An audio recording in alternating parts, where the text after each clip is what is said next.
Está começando o Maré Alta, o podcast da Baixada que faz análise crítica e debate os fatos e notícias que pegam para geral.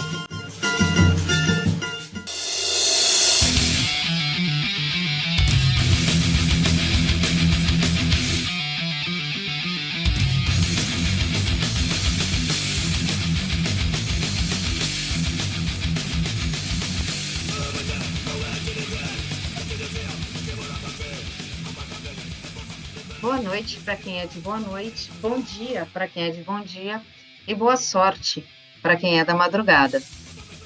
Mais um programa do Maré Alta está no ar. É o terceiro, hein, gente? Eu sou Patrícia Camargo, produtora cultural e cervejeira. Estamos aqui gravando no dia 27 de outubro, numa terça-feira, na Baixada Santista. Como seguimos em pandemia, cada um de nós está fazendo o programa desde a sua casa, tá bom?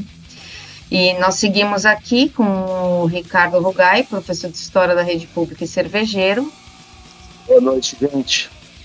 E o Fernando Figueira, que é psicólogo e servidor público na rede de saúde. E aí, gente, beleza? E o Bruno Messias, que também é professor de História da Rede Pública e militante político e sindical, e que vai apresentar para a gente o álbum que vai rolar hoje aqui no programa. Saudações, família, boa noite. Bom, nós hoje estaremos com a trilha sonora de fundo da banda Rato de Porão, dois grandes clássicos aí do underground brasileiro, que são os álbuns Brasil, de 1989, e Anarcofobia, de 1991, tá? Esses dois álbuns aí, além de ter um instrumental fudido, ainda tem algumas letras que retratam bem a realidade do Brasil que a gente está vivendo. É um álbum escrito lá no contexto ali do final dos anos 80, começo dos anos 90, e guarda grandes semelhanças com o momento atual que a gente vive. Pelo nome das músicas a gente tem uma ideia: Amazônia Nunca Mais, Lei do Silêncio, Plano Furado 2, e no Anarcofobia músicas como Contando os Mortos, Morte ao Rei, Mad Society, Ódio, enfim. São coisas bem que retratam uma realidade de um Brasil que ainda é, infelizmente, muito atual. Isso aí, Bruno.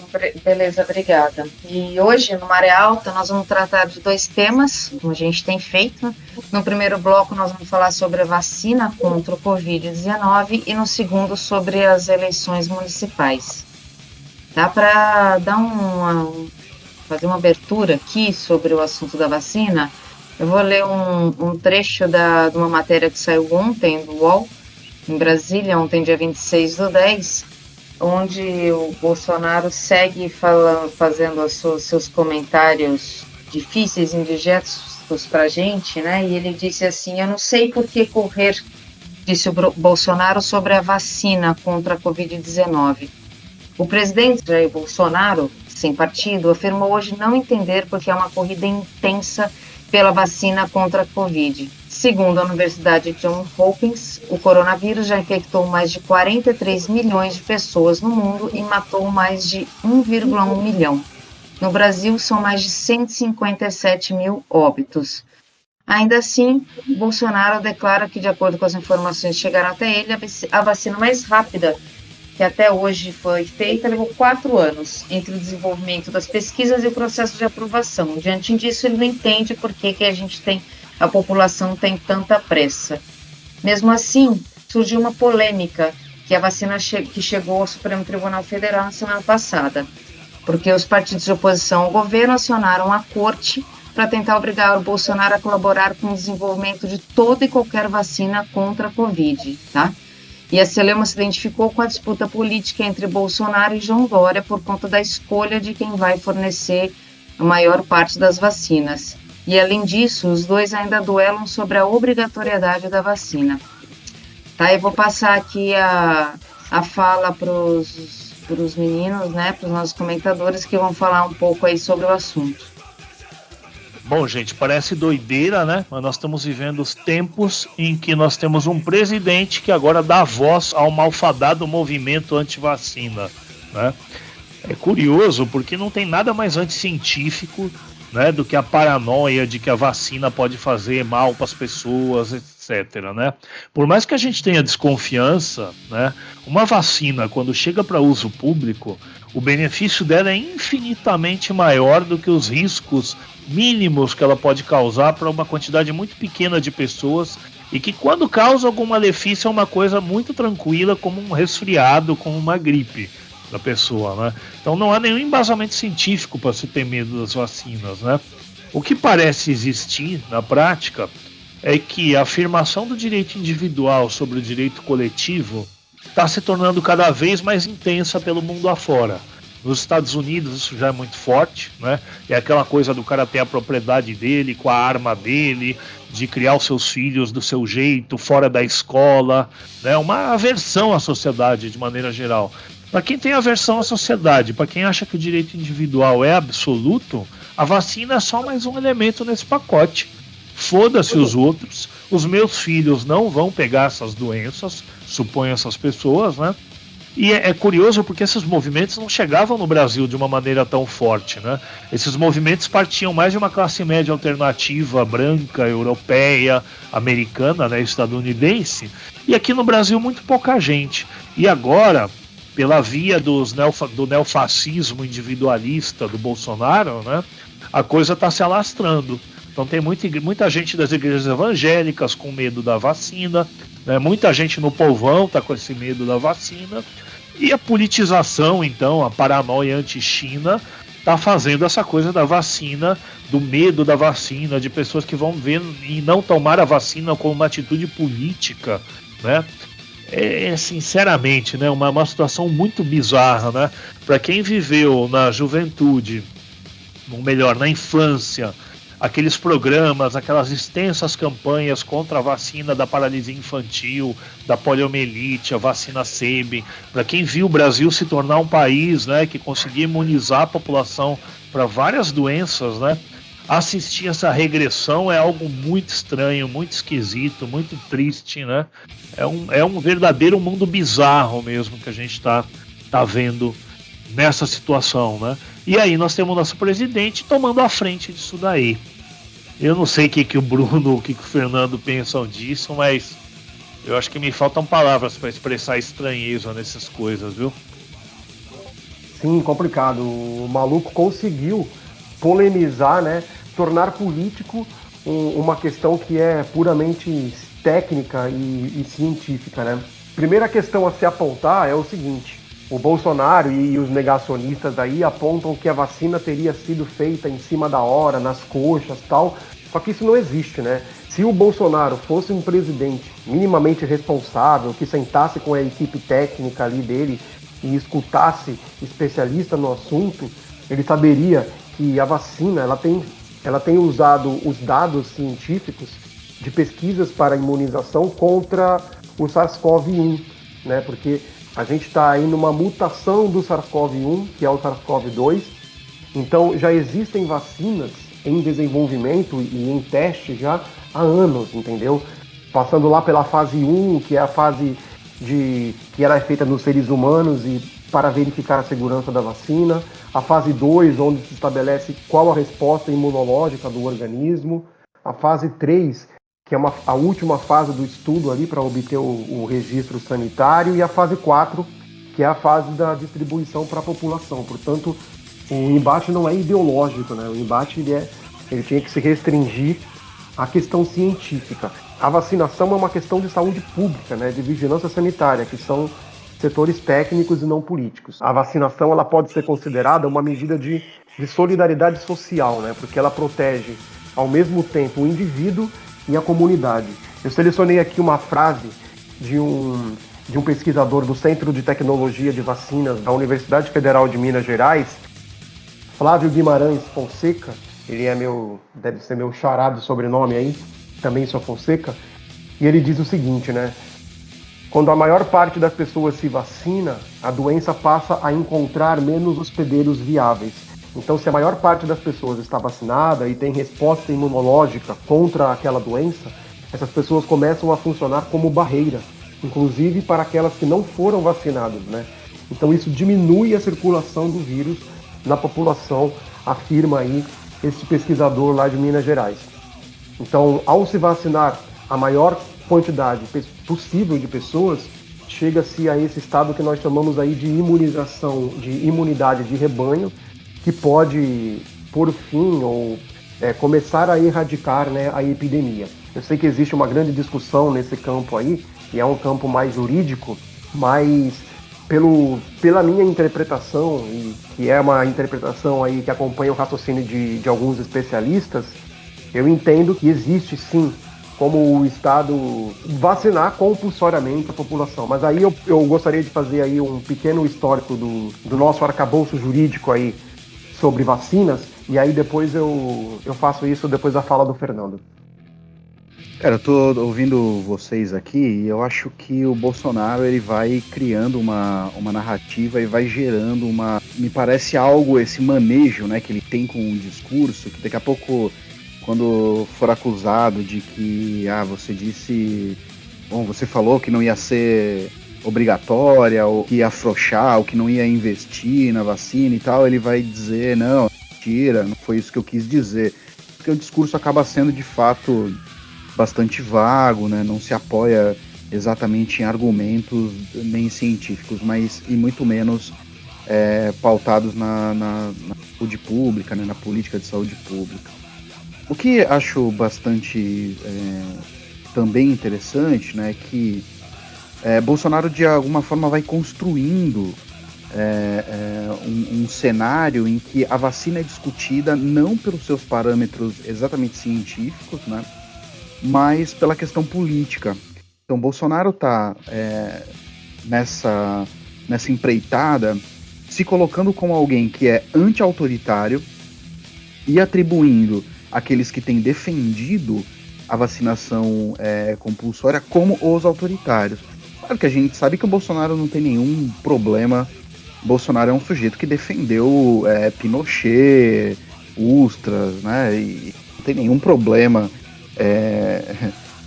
E tem talvez ali uma preferência, né, por estratégias autoritárias. O que acontece é que tanto Bolsonaro, quanto Dória e quanto outros personagens aí da centro-esquerda um esvaziamento da discussão de saúde e essa discussão acaba sendo polarizada, e é isso que o Bolsonaro precisa, dessa forma que ele interagiu desde quando ele começou a surgir no cenário político como uma alternativa viável aí para as elites econômicas, de uma oposição. Ele precisa deixar muito evidente assim, quem é ele, quem são os outros, com quem ele vai se degladiar. E parece que desse jeito ele vai pautando a pautas em relação ao assunto, ou seja, não se discute a questão da saúde, e aí eu acho que tem um conjunto de questões técnicas, desde da eficácia da vacina, do processo de validação da vacina, se ela é compulsória, a gente vai ter de que maneira esse processo vai acontecer. O fato na medida em que a gente não discute a política pública, a gente acaba não compreendendo como é que a própria política lida com a questão da vacina. Então, no Brasil, poucas vacinas são compulsórias. Eu diria que, se eu não estiver equivocado, que somente aquelas vacinas quando você vai para regiões endêmicas, aí você precisa da vacinação. Fora isso, as vacinas não são compulsórias. E qual é a estratégia da saúde? A estratégia é um processo de educação, de sensibilização, de aproximação com a comunidade. Acontece que o discurso, tanto o discurso do compulsório quanto o discurso do não compulsório, discutido a partir dessa polarização política, você esvazia a possibilidade de discutir a estratégia em saúde. E acho que esse é um grande problema, na verdade, além, obviamente, daquele que o Bolsonaro vai pautando o assunto, vai dominando as narrativas sobre o assunto e vai, na verdade, dominando todo o cenário político a partir disso, né? Ao mesmo tempo, gente, só para encerrar, a gente não pode esquecer que a gente está vivendo um momento de extremo sucateamento do SUS, né? Desde a PEC da morte, a gente tem muitos cortes, e no ano passado a gente tem, pelo governo federal, o fim do NASF, do Núcleo de Atenção à Saúde da Família, o fim das verbas que financiavam o NASF. E neste momento, por estes dias, né, exatamente ontem, no dia 26, né, de outubro, sai um decreto permitindo estudos para que sejam feitas, para que se avalie a possibilidade de privatização da atenção básica em saúde. A atenção básica em saúde é justamente onde as estratégias de vacinação estão localizadas. Bom, conforme eu disse, eu gostaria de apresentar aí um breve histórico aqui do arcabouço jurídico do Brasil, que nos ampara, que ampara o Estado aí a vacinar compulsoriamente a população. A gente tem aí, primeiramente, uma lei de 1975, portanto, do período militar, né? Do período do regime militar, que é a Lei 6259, que institui o Programa Nacional de Imunizações, tá? E já prevê a obrigação de se vacinar e a edição de leis estaduais para estabelecer um programa de vacinação. Além disso, tem um decreto de 1976 que normatiza e regulamenta a lei de 75 do PNI. Temos a nossa lei principal, que é a Constituição, que no seu artigo 196 garante que saúde é direito de todos e dever do Estado, garantindo políticas sociais e econômicas que visem a redução do risco de doença e de outros agravos. Temos o Estatuto da Criança e do Adolescente, que prevê sanções administrativas aos pais irresponsáveis. O texto da lei determina que é obrigatória a vacinação das crianças nos casos recomendados pelas autoridades sanitárias. Temos uma portaria de 2001 que determina que é obrigatória a vacinação dos trabalhadores das áreas portuárias, aeroportuárias e de terminais e passagens de fronteira. Temos o Estatuto do Idoso de 2003, que garante a preservação da saúde física e mental com acesso à rede de serviços de saúde e de assistência social. Temos uma portaria de 2004 que institui o Calendário Nacional de Vacinação, que determina que o indivíduo, não tendo completado o calendário, não poderá se matricular em creches e instituições de ensino, efetuar alistamento militar, receber benefícios sociais do governo. Temos uma lei de 2020 que foi assinada por ninguém mais, ninguém menos do que o próprio Jair Bolsonaro, que determina aí as formas de enfrentamento à Covid-19. Esse texto ele reforça que a vacinação compulsória pode ser uma das ações adotadas por autoridades de saúde no controle da vigilância sanitária. E por fim, nós temos aí o Código Penal, que estabelece no seu artigo 268, estabelece punição a quem infringir determinação do poder público, destinada a impedir introdução ou propagação de doença contagiosa.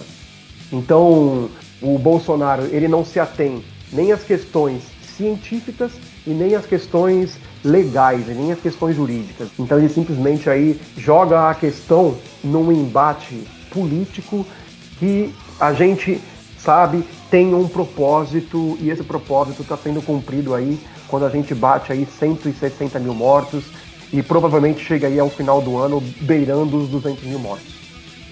Cara, eu fiquei ouvindo aqui a fala do Bruno, né? Então tá provado que assim, arcabouço jurídico legal não falta, arcabouço científico não falta. Mas, o que é a ciência? É uma instituição. O que é a lei? A Constituição, todos esses decretos e regulamentos. É uma instituição. Quando o Bolsonaro afronta isso, ele está investindo numa subversão da ordem. Ele passa como rebelde, ele passa como libertário. Entre mil aspas aí o pessoal que é libertário de verdade, né? Ele se volta contra o chamado status quo. E ele fica com esse ar rebelde, com esse ar de insubmisso, que atrai boa parte do próprio eleitorado. Então a jogada dele é perfeita. Ele está no poder, mas ao mesmo tempo ele parece o grande rebelde, o grande insubmisso. Não sei o que o Fernando tem pra gente complementar, seguir esse papo. Como eu falei antes, mano, eu acho que ele ao mesmo tempo ele é muito esperto e ao mesmo tempo ele é muito burro. Mas não há como a gente negar assim que ele acaba mandando todo mundo discutindo, cara. A gente tá aqui fazendo um programa discutindo sobre o que ele falou. A gente tá discutindo sobre a polarização. E me parece assim que nada disso é o acaso. Como eu falei antes, eu acho que a gente vai discutir muito pouco a questão da política de prevenção de doença no país, para discutir a polarização, e é exatamente isso que ele quer. Assim, eu acho que até agora, são poucas informações que a gente tem sobre a vacina. É claro que quando a gente vê que o Butantan está envolvido na Coronavac, a gente entende que tem todo um protocolo e que isso, enfim, não é de qualquer forma, mas mesmo, acho que a grande maneira de pautar toda essa discussão, que a gente sabe que ele não vai ter propriedade, ele vai pautar isso na polarização política. Ele vai mandar, como eu disse antes, né, de novo na pauta, né, cara? E acho que só para encerrar e de novo reafirmar, talvez sendo mesmo com isso, é que eu não sei se a questão de fato que a gente tem que discutir é o compulsório ou não compulsório, mas sim o esvaziamento da pauta sobre saúde e o enchimento, né, desse espaço pela polarização política. E é pela polarização política que o Bolsonaro ganha.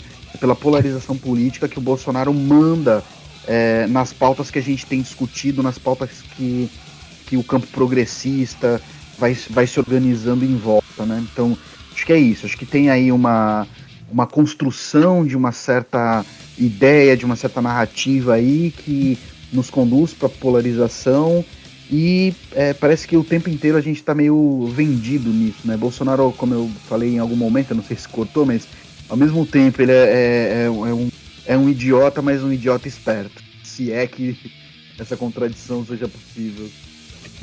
Acho que é. E ele também, como a gente falou esses dias, ele quer gerar pauta para a imprensa e funciona, né? E dá certo. Bom, com isso a gente terminou aqui o primeiro bloco. A gente vai fazer um pequenito intervalo, vocês vão ficar aí com o som e a gente já volta.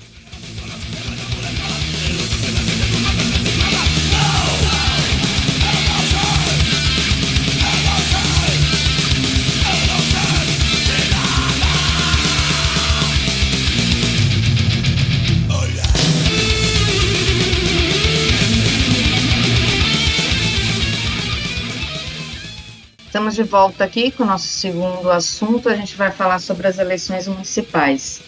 Estamos aí há um pouco mais de 15 dias, né? Faltando para as eleições. E vou deixar 2 informações aqui do início do mês sobre a Baixada Santista, gente. Santos bate recorde, atinge o maior número de candidatos a prefeito do estado de São Paulo. Ela está longe de ser a maior cidade, né? Com 16 pleiteantes ao Executivo Municipal, Cidade do Litoral Paulista passou à frente da própria capital, que tem 14 candidatos e que tem 28 vezes mais habitantes. E um outro número super interessante, curioso e absurdo, a Baixada Santista tem 2.982 candidatos a vereador. Quase 3.000 pessoas são candidatos a vereador aqui das 9 cidades da Baixada Santista. Com isso, eu passo aqui a bola para o diálogo entre os nossos comentadores aí. Cacete, é candidato demais, né, gente? Você anda na rua, você vê os adesivinhos na casa do pessoal, né? A gente vive recebendo solicitação de amizade no Facebook de um ou outro candidato. E a gente topa direto com colegas conhecidos ou nem tão conhecidos, né? Que a gente nunca viu se meter em nada de política, nunca viu ter nenhuma participação em nenhum tipo de movimento, de atividade da sociedade civil, e de repente você vê que a pessoa tá lá, filiada num partido que não se sabe bem por que a pessoa foi entrar, né? E a gente vê a pessoa ali como candidata. Eu acho sempre engraçado porque a eleição municipal é aquele ponto onde o nosso dia a dia se encontra com a política. Quando é para presidente, governador, deputado estadual, federal, a campanha exige uma grana maior, uma articulação maior, né?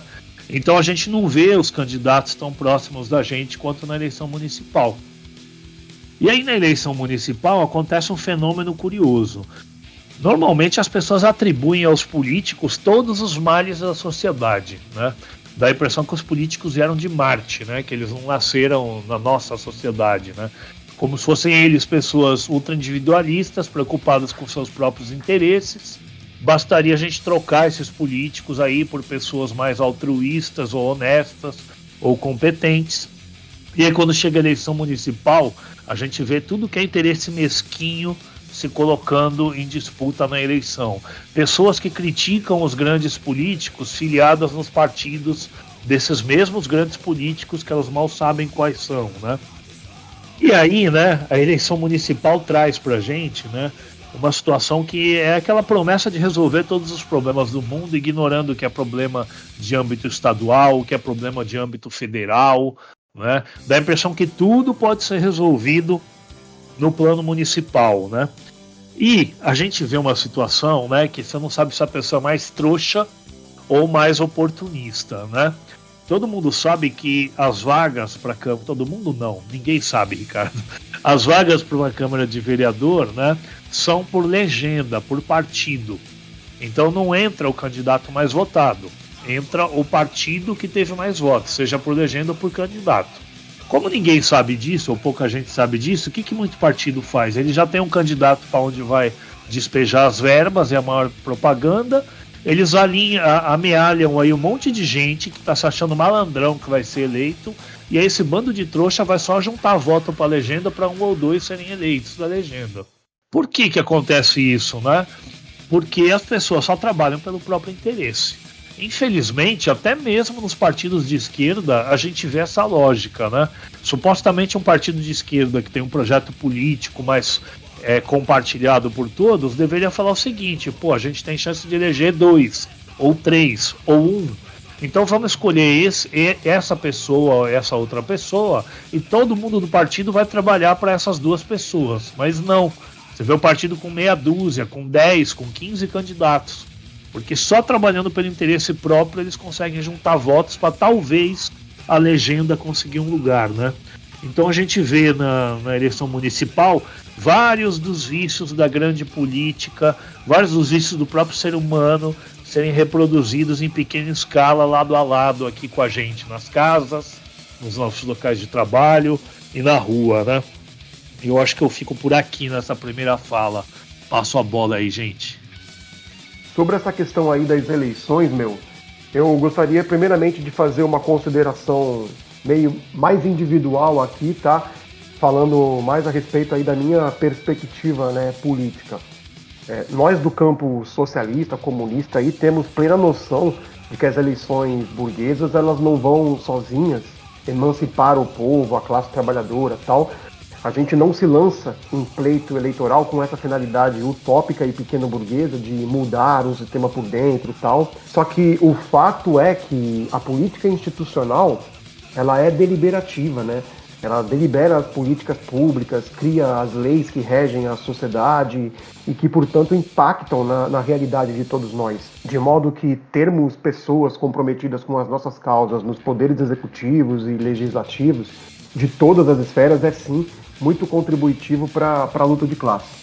E na atual conjuntura de total ataque aos trabalhadores e aos direitos sociais, todas essas questões se tornam muito mais significativas. E as eleições de 2020, elas podem representar a consagração ou o início da derrocada do bolsonarismo, né? Então, trazendo aqui para uma análise mais regional, eu gostaria de tomar como objeto da minha análise aqui os cenários eleitorais de 3 cidades. Então, vamos partir aqui da minha cidade, né, São Vicente, onde eu sou morador e servidor. A gente tem aqui o seguinte cenário, né? A gente tem o candidato aí da continuidade, que é o Pedro, que é do MDB, um fidalgo do clã dos França, que é o grupo político que há décadas faz de São Vicente aí um feudo, aparelha toda a cidade, loteia toda a cidade, toda a coisa pública, os órgãos que representam a sociedade civil, as instituições e até os sindicatos, mano. Isso é muito louco. É muito louco, mas é a realidade. Aqui em São Vicente, as direções sindicais não só apoiam, como estão coligadas aí com o partido do prefeito, com direito a receber o cara na sede do sindicato para tomar café. O prefeito é mais convidado ao sindicato do que a categoria aí, uma pelegada fudida aí que em plena construção da luta contra a reforma administrativa, a gente tem dirigente sindical se aliando aí com um candidato golpista, bolsonarista e a favor da reforma. Essa nata aí que ocupa o sindicato vem majoritariamente aí do PDT e do PCdoB, né? Ou como queiram aí hoje em dia, movimento 65 eles chamam. Então essa é a promiscuidade aí em prol do candidato golpista. E aí temos mais dois aí que eu gostaria de analisar, mas eu vou passar a bola aí pro Fernando e depois eu dou prosseguimento. Então, né, eu pensei em pensar aqui junto de uma questão não exatamente de uma cidade, assim, né, mas um pouco de como funciona o entendimento sobre a política no sentido mais cotidiano, né. Eu vou fazer aqui uma questão, e aí eu acho que os ouvintes também podem participar, deixando nos comentários aí uma resposta para isso. Se a gente perguntar para as pessoas no cotidiano, assim, sobre, por exemplo, os serviços públicos que são de responsabilidade do município, a educação, saúde, assistência, habitação, a urbanização, enfim, né, todas essas dimensões da vida cotidiana, eu arriscaria dizer que a gente teria uma porcentagem enorme de pessoas que expressariam alguma insatisfação, né, apontariam questões sobre a insuficiência de políticas, a falta de competência dos políticos, ainda que sem muito avançar nessa crítica, né? Então, eu gostaria de pensar isso, né? Que é o sujeito que vai buscar remédio na público e o remédio vai estar em falta e ele vai ficar puto, né? Vai falar que é uma cambada de incompetente, é o cara que olha a rua dele e não tem urbanização, é o cara que vê rotineiramente espaços públicos sendo concedidos para empresas e para fins lucrativos, quando elas deviam ser de interesse social. Mas aí o cara, quando vai votar, acontece um fenômeno bastante curioso, que o cara continua votando naqueles representantes que fazem este jogo, né? Ao mesmo tempo que parece uma certa esperança de que agora vai dar certo, né? Talvez, acho que o que o Rogai trouxe aí na fala de que uma esperança de que algum político de bom coração, bem intencionado, vai dar conta, né? Quer dizer, é uma crítica que não aprofunda, que não ultrapassa essa dimensão, né? De entender como o sistema político se articula, mas fundamentalmente isso. O cara faz a reclamação da urbanização da cidade, dos serviços públicos, de uma série de coisas, de como funciona, do pagamento de altos impostos e tal, mas na hora do voto ele não consegue compreender que ele está votando justamente naquele que faz tudo isso, né? Uma última coisa aí interessante quando eu vejo funcionário público, cara, assim, e talvez esse seja outro fenômeno curioso, funcionário público que sai candidato a vereador e que vota em prefeito dos caras que estão trabalhando pela reforma administrativa, mano. É curioso este fenômeno, como o cara consegue, como as pessoas, né, fazem, até porque talvez para muita gente esse funcionamento, né, essa relação entre União, estados e municípios seja difícil mesmo de entender, né? A gente no cotidiano vê muita confusão em relação a isso. Mais ainda, nesse plano que talvez exigiria, né, um passo à frente assim, de uma crítica sobre a política, o quanto a gente patina, o quanto a gente não consegue aprofundar isso, e aí a gente está votando em gente que vai fazer políticas contra nós. Cara, um último exemplo disso, não sei se vocês lembram, quando o terminal de Santos, o terminal de ônibus ia ser inaugurado, que havia uma grande parcela da população, claro, né? Aquelas áreas nobres de Santos se colocavam contra a inauguração do terminal de ônibus. O terminal de ônibus, né, significava um avanço enfim, até na relação das pessoas com a própria cidade e tal. E as pessoas, logo depois, votavam a favor de partidos que tinham votado contra isso, né? E mesmo as pessoas, ou pelo menos uma boa parte das pessoas das áreas mais periféricas da cidade. fenômeno curioso é que parece que as pessoas não votam em política, as pessoas votam em personagem.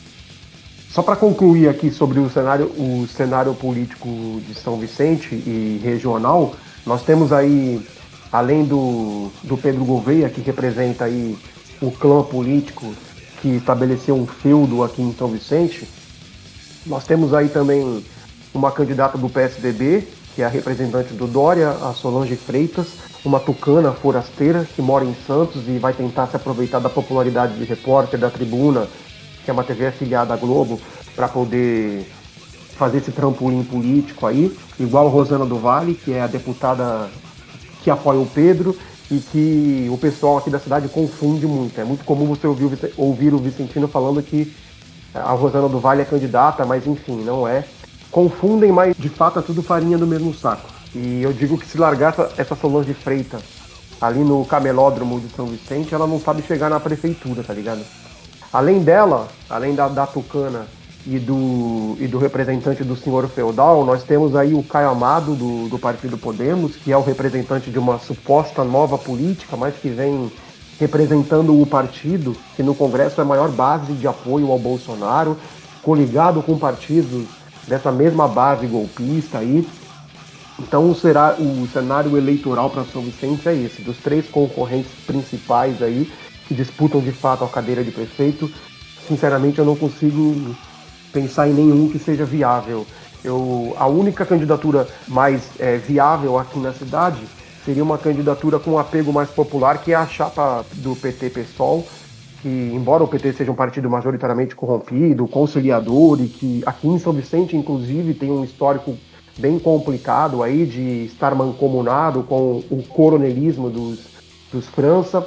Só que assim, o PT é um partido, né, tradicionalmente de quadros e de tendências, o que eu acho péssimo, né, mas isso acaba abrindo brecha aí para alguns quadros de luta no partido. E esse é o caso da Anália, específico da Anália aí, que é uma mulher aí que sempre se faz presente nas lutas populares dos trabalhadores aqui da Baixada. Eu achei interessante que ela assinou aí um documento que o sindicato propôs, foi uma das poucas ações interessantes aí do sindicato. Ele propôs um termo de acordo aí, um termo de compromisso, no qual os candidatos se comprometem com os servidores municipais de não impor reforma administrativa, e ela foi a única que assinou.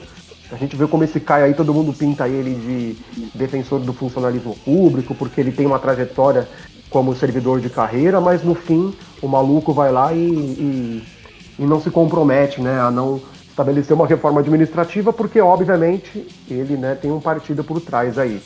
Para finalizar, né, não poderia deixar de citar aqui, todos nós aí somos camaradas do Hamilton, e eu acho que em Cubatão, que é uma cidade fundamental aí na importância no cenário político e econômico, a gente tem uma candidatura aí de 2 grandes companheiros da luta sindical, que é a chapa Melo e Hamilton, que apresenta uma proposta de governo legitimamente popular, em defesa do Estado, da valorização dos servidores, de combate à política das terceirizações e de geração de empregos, né? Lembrando que Cubatão tem um dos prefeitos mais tiranos aqui da Baixada, que é um ultra neoliberal que governa a cidade aí de forma despótica, que manda a PM descer borracha em servidores que reivindicam seus direitos, um cara perverso que precisa ser execrado do cenário político regional. E Cubatão tem nessa aliança aí, operário e professor, a oportunidade de um governo popular. Cara, eu tô aqui pensando, né, o quanto esse cenário, né, acho que nessas últimas eleições todas as prefeituras da Baixada foram ganhas pela direita, né, acho que todas as administrações, né, foram ganhas pela direita, assim. E é curioso, né, aqui a gente tem uma disputa, aqui em Itanhaém a gente tem uma disputa, a gente não tem, me parece, uma candidatura viável, mais progressista aqui, então já meio que pessoas vão contando que o candidato da situação é o favorito. Em Itanhaém só tem um turno, mas é o candidato favorito, e a candidata que disputa com ele diretamente, parece, né, pelas pesquisas e tal, é filha de um ex-prefeito, e que as relações entre as famílias não são relações bastante cordiais, de frequentar os mesmos espaços, e acho que isso também é interessante de ver que como no cenário político se atacam, mas nas relações pessoais existem bastante confraternização entre eles, e que reflete, na verdade, na forma de conduzir a gestão do município, né? Na verdade, há muita semelhança. Então a gente tem em Santos, aqui em Itanhaém e em outras cidades, uma continuidade de políticas que guardam muita semelhança e que todas vão apontando para uma mesma perspectiva, né? Então, da desvalorização do servidor público, da política de privilégio a determinadas áreas das cidades. Não sei se vocês sabem, mas existem estatísticas que vão mostrar, e seria interessante a gente olhar isso para a Baixada, que vão mostrar que os maiores investimentos públicos não estão nas regiões que mais precisam. Então, os maiores investimentos em políticas públicas não estão nas regiões de periferia, mas estão nas regiões de maior poder aquisitivo, que é uma questão curiosa, né? Assim, a gente vai vendo o uso, inclusive político, que se faz do próprio recurso público. Mas é interessante a gente expandir essa análise para compreender de como é que esse cenário vai se articulando, mesmo com candidatos que, a princípio, sustentam discursos ali em disputa, mas que no executar planos, na verdade, de forma de fazer a política no município, é absolutamente parecida, se não semelhante. Bom, eu vou tentar arrematar aqui a partir das nossas falas todas, né? Tem várias frases aí sobre Estado, eleições aí dos grandes pensadores, né, do socialismo, mas me vem à cabeça uma do Marx, que ele falava que o Estado é um comitê de negócios da burguesia. Se isso vale no plano federal, isso vale também no plano municipal, né? Então, se você quer ter uma candidatura viável no plano municipal, você vai ter que se articular com os agentes econômicos da cidade. Se você quiser ter uma candidatura contra quem é poder dominante na cidade, né, você vai ter que ter um grande nível de organização. Isso não brota do nada. Isso não brota de um discurso bonito, isso não brota da honestidade, isso não brota do plano de governo, né? Se você não tiver um grau de mobilização da sociedade ou dos movimentos sociais que dê suporte para uma candidatura, eu estou falando de uma candidatura progressista, a disputa vai ser muito, mas muito desigual. E é o que a gente tem visto aqui na Baixada, né? O prefeito daqui vai tentar fazer seu sucessor, né? A gente tem inúmeras candidaturas, como a Patrícia colocou, mas a gente sabe que pouquíssimas delas são viáveis, né? Então, eu diria que é mais do que curioso, Fernando, que as verbas vão para os bairros menos necessitados, né? Porque elas não têm que ir para os bairros menos necessitados. Pode parecer cruel aqui o que eu estou falando, mas quando a gente espera que as verbas vão para quem mais precisa, é como se a gente esperasse que os governos devessem servir a todos. O que isso é só no papel, é uma ficção liberal, isso aí de que o Estado deve servir a maioria. O Estado sempre serviu para essa minoria, né? E com muito custo e com muita pressão, né, a população se mobilizando consegue fazer o Estado mudar um pouco das suas prioridades ou atender um pouco algumas demandas, né? Eu diria o seguinte, eu não tenho uma posição principista sobre participar ou não das eleições, né, do ponto de vista de esquerda. Não acho que deve-se sempre participar de eleições e também não acho que deve-se sempre votar nulo ou ignorar o processo eleitoral. A questão é que mesmo quando você não tem representantes no parlamento, se você tiver mobilização de rua, você arranca da Câmara dos Vereadores, dos deputados ou do governo medidas progressistas. E de forma inversa, quando você tem representantes de algum partido de esquerda no parlamento e você não tem pressão de mobilização popular, esses caras só vão enfeitar o parlamento lá com ar de pluralidade. Não vai sair nada dali. Porque, na verdade, as decisões não são tomadas ali. As decisões podem ser assinadas ali. Mas as decisões, é uma ilusão a gente achar que quem toma as decisões políticas são os próprios vereadores ou o próprio prefeito. Quem está tomando essas decisões é um poder econômico que usa esses políticos como marionetes, né? Então nós temos que tomar um pouco de cuidado com isso, porque senão a gente inverte, né? A gente fica achando que a política que determina né, os rumos de uma sociedade de classes baseada na economia, na sociedade civil, e não o inverso. E quando a gente cai nessa ilusão, a gente carreia todas as nossas esperanças e nosso esforço de transformação eleitoral exclusivamente para a arena eleitoral. E aí o que acontece no final das contas? Né? Toma-se um golpe quando tomou aqui no Brasil e está atordoado até agora. A gente fica falando que eles têm que fazer autocrítica, eles estão tão atordoados, estão nocauteados, não conseguem nem pensar, né? Eu estou me estendendo um pouquinho, mas só para fechar, essa ilusão sobre o poder do voto ou das eleições é tão séria que as pessoas olham para o que aconteceu na eleição da Bolívia, quando um candidato de esquerda progressista voltou, e olham para o Chile, onde se conseguiu aprovar no plebiscito a realização de uma constituinte, independente do que vai acontecer com o governo da Bolívia e do Chile, porque não tem nada resolvido, o jogo segue sendo jogado, apesar de uma vitória parcial. As pessoas se negam a enxergar que tem anos de mobilização de rua violentas, muitas vezes ali, né, que iam horrorizar parte da nossa esquerda bem comportada, né? Então, inclusive a mudança institucional tem que ser olhada a partir do que acontece de fato na sociedade. E acho que eu fico por aqui. Vai pra puta que te pariu, buscar o resto do exército, que aqui vai ter espetáculo. Eu nunca fiz nada pra agradar as pessoas. Porque nossa caixa deve ser porque todo mundo mete a mão, né? Não vou te dar uma porrada porque tu é doente, mas vou espalhar pra todo mundo que tu sarou. Óbvio, já que a voz do injustiçado não é ouvida, eles têm direito à cólera, à ira. Agora chegou a hora do esculacho do Plínio Marcos, hein? Plínio Marcos, que foi palhaço, dramaturgo rebelde e cria legítima da Baixada Santista, certamente ia ter motivo suficiente para esculachar um monte de gente essa semana. E eu vou chamar o Bruno para ele meter bronca aí de primeira pra gente. Bom, o meu esculacho da semana vai para os prostitutos ideológicos aí, que atualmente estão na diretoria de sindicatos aí, que se mancomunam com políticos candidatos golpistas, bolsonaristas e ficha suja. O meu esculacho da semana aí é para essa pelegada maldita e atrasalada da classe trabalhadora.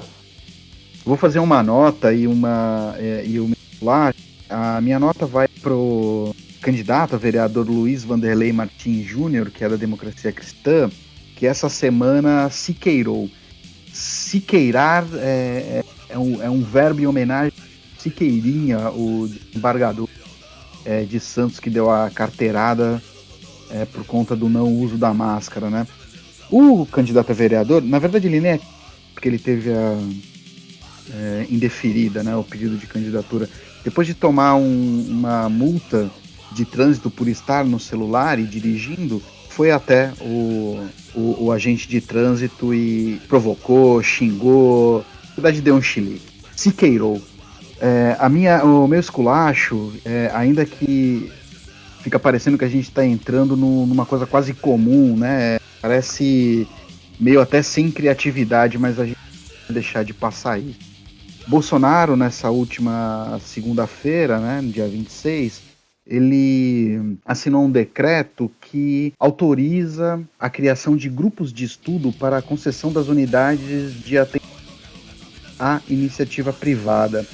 Acho que isso é uma coisa muito séria, isso não pode passar em branco, né? Como eu falei no primeiro bloco, a gente teve já o término, né, do financiamento aí dos núcleos de atenção, aliás, dos núcleos de apoio à saúde da família, e agora a gente está abrindo de fato para que a atenção básica, então as unidades de saúde da família, os postos de bairro sejam privatizados.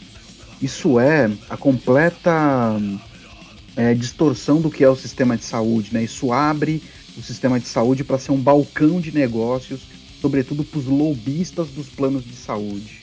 E é isso. Pois é, né, malandro? Tinha um disco do Titãs que chamava Jesus Não Tem Dentes no País dos Banguelas. Enquanto eu ouvi o Fernando, me veio a frase na cabeça: Jesus não tem máscara no país dos Siqueiras, né, cara? Vai virar verbo mesmo a atitude, né? Arrogante, né, e desrespeitosa. O meu esculacho vai para os usos e abusos que estão fazendo da história da Constituinte do Chile, né? Então é esculacho duplo.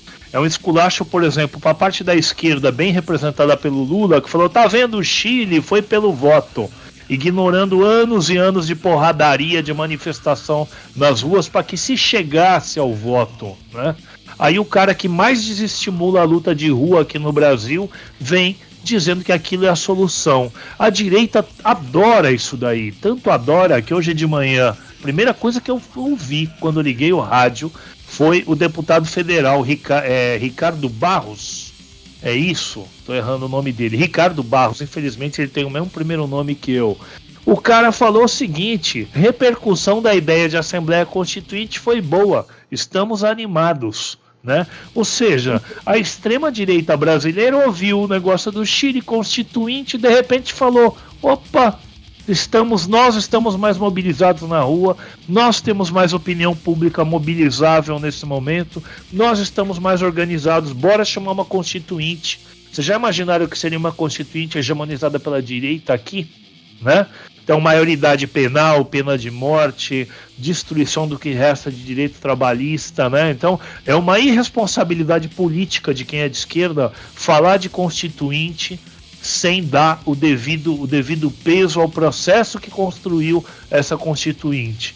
E essa responsabilidade pode cair numa constituinte que revogue de vez a Constituição de 88. Resumindo, o meu esculacho vai para o uso e abuso da ideia da constituinte do Chile aqui no Brasil. O meu esculacho, eu vou seguir com o tema do Robinho, e o meu esculacho vai para o presidente em exercício do Santos, Orlando Rolo, que agora veio com uma história de afirmar que teve torcedoras do clube que estavam gostando da contratação do Robinho. Não importa, Orlando Rolo. Não importa se elas estão gostando ou não estão gostando. Ele foi acusado, sim, e ele, quando diz que sabia que a menina estava bêbada, foi estupro, sim. Não adianta ele achar que não foi estupro, porque ele não sabe exatamente o que é um estupro. Então eu sigo com esse caso e vamos ficar de olho, porque ele não cortou relações com o Santos, eles só suspenderam, e tudo dá a entender que eles têm a intenção de reativar aí essa contratação. Bom, com isso a gente termina o nosso podcast de hoje. Eu quero agradecer o Bruno, o Ricardo e o Fernando.